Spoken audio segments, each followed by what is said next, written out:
Hello, I'm Masahiro Sakurai, director of Kid Icarus Uprising.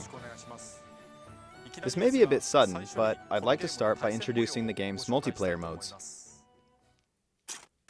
First, we have Light vs. Dark, a 3 vs. 3 battle. When a team's life gauge is depleted, a powerful angel appears. The last player to lose a life becomes the angel for their team. Victory is achieved by defeating the other team's angel. This time we've added narration to the video.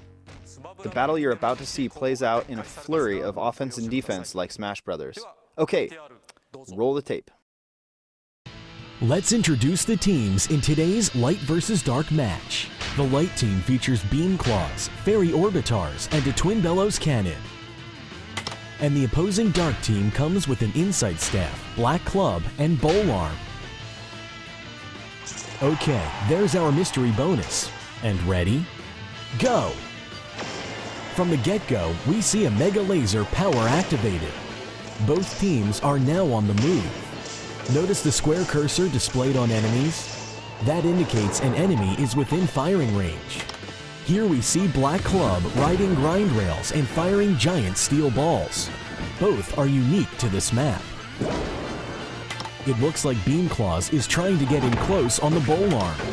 These particular Beam Claws have paralysis properties. And the Black Club has been turned to stone, but he takes advantage of the chaos and defeats Beam Claws. When you're defeated, the team's health diminishes according to the value of your weapon. Activating super speed, Fairy Orbitars quickly advances on the opponent.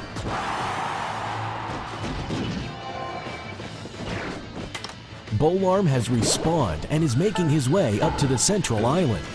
Twin Bellows Cannon sees an opportunity to attack. We see him knock his opponent off the edge with authority for an easy defeat.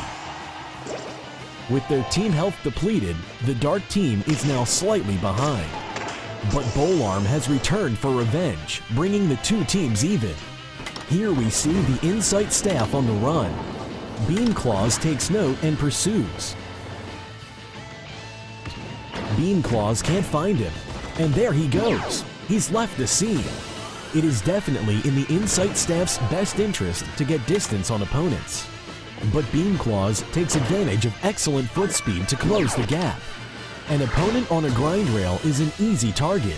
When your team's health is exhausted, your team angel appears. The team who defeats the opponent's angel wins. Beam Claws has been inflicted with darkness. He's temporarily blinded. He's activated a super speed power to escape the darkness. Now the Insight Staff uses Playing Dead. He escapes the scene invisible, having pretended to die. Meanwhile, Fairy Orbitars is on the receiving end of a lethal melee combo. This brings the team health to 0, which means Fairy Orbitars will appear as Pit. Notice that the team health bar is replaced by the Angel's health bar. He's in good position now to use an explosive flame power. Engulfed in flames, Bowl Arm is robbed of his health, defeated, and will now become Dark Pit. Both teams' angels are on the playing field. Pit has been poisoned. Both teams are trying to protect their own angel while defeating the opponents. Here we see the Insight Staff zoomed in for a sniping opportunity. He's looking for Pit and lands a shot.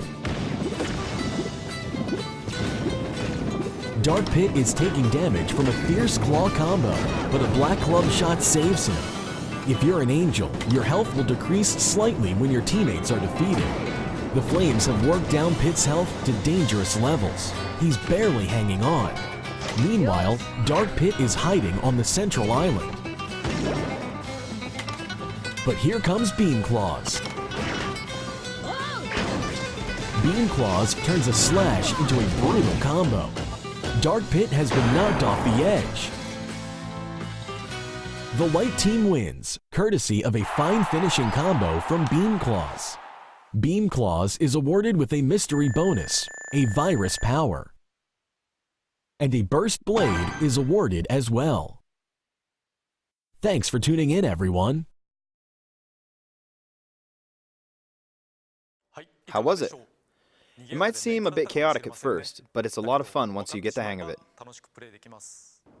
While it didn't appear in the battle you just saw, I'd like to tell you about an item called Daybreak. Collecting all 3 of the Daybreak parts will create an ultimate weapon capable of firing a single super powerful shot. The Daybreak can turn a battle around in an instant, so collecting all 3 parts can be a key to victory.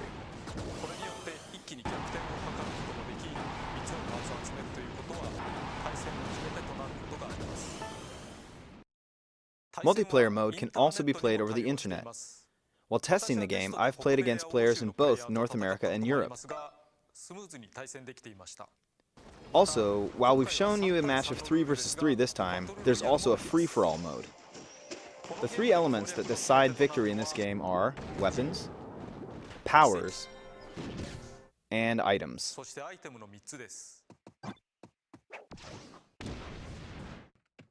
Weapons in particular are so distinct, you could almost say each one is like a separate character. Not only is there a wide variety of weapons, but each one has its own unique strength and skills. In other words, its own set of unique abilities. For example, some have powerful forward dash attacks, while others have excellent homing ability. Each one is unique. You'll want to think carefully about which weapon will best help you outwit your enemies. Each weapon also has a particular value. The stronger the weapon, the higher its value. In multiplayer, the value of your weapon determines how much your team health gauge drops when you're defeated, so more powerful weapons aren't always the best choice. However, in single player, it is best to use a powerful weapon. As you clear levels in single player mode, you'll acquire a variety of weapons, but the power of these weapons will vary depending on the intensity you're playing at.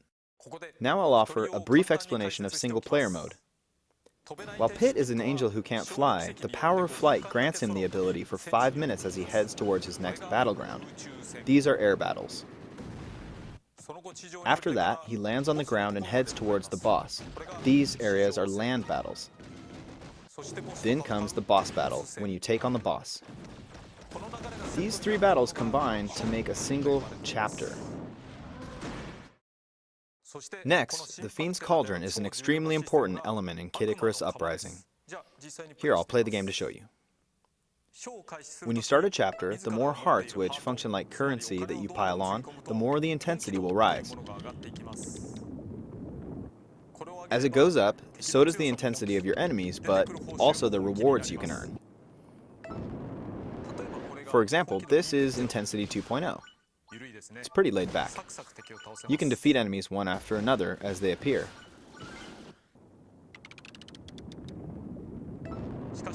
But if you set it to 9.0, the enemies are incredibly strong. This is tough.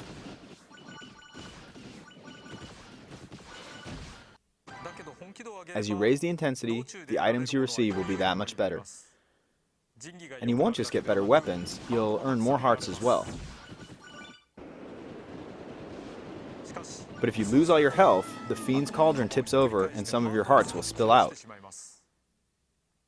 If you choose to continue, the intensity level will automatically decrease, so you'll be able to clear the chapter if you keep at it.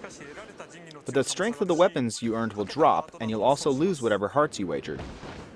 In other words, while you want to avoid tipping over the Fiend's Cauldron, it's best to clear chapters at the highest intensity that you can manage.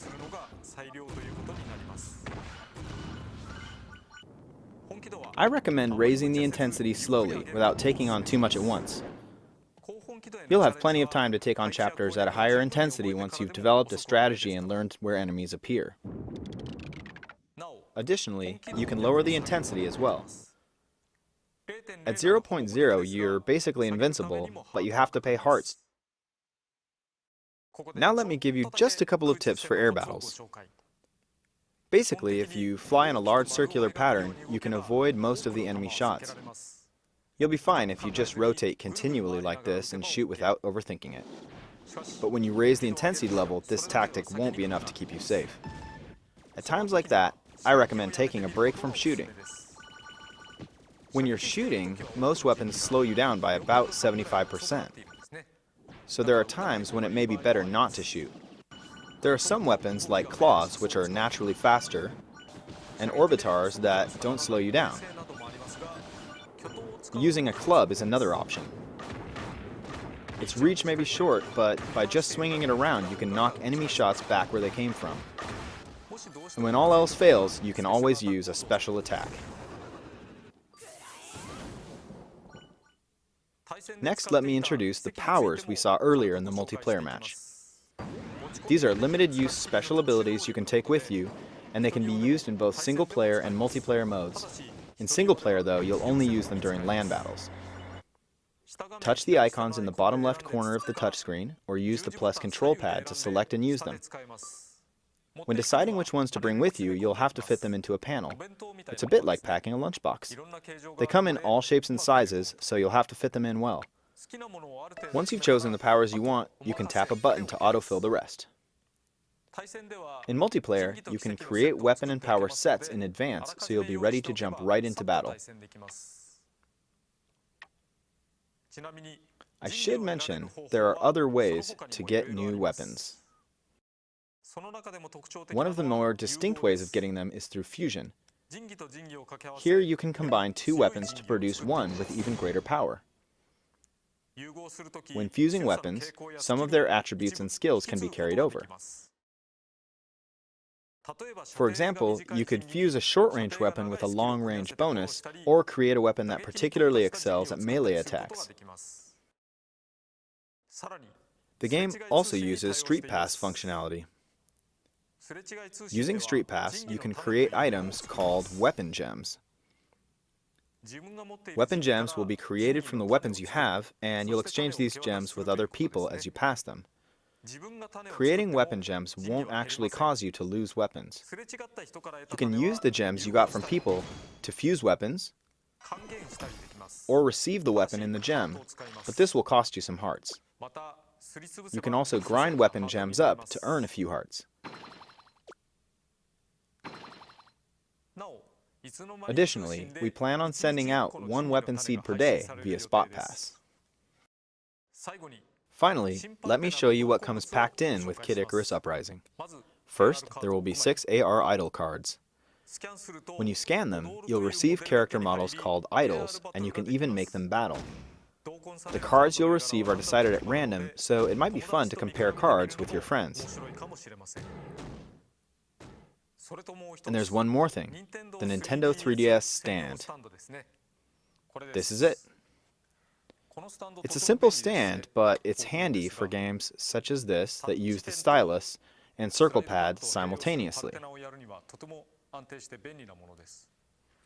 Of course, the stand also allows you to use only the stylus, or hold the system with both hands while keeping a clear 3D image.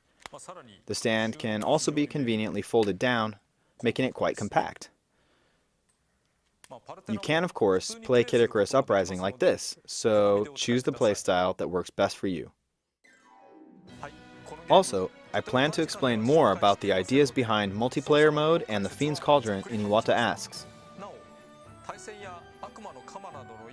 The game launches March 23rd, and I hope you're looking forward to it. Thank you very much.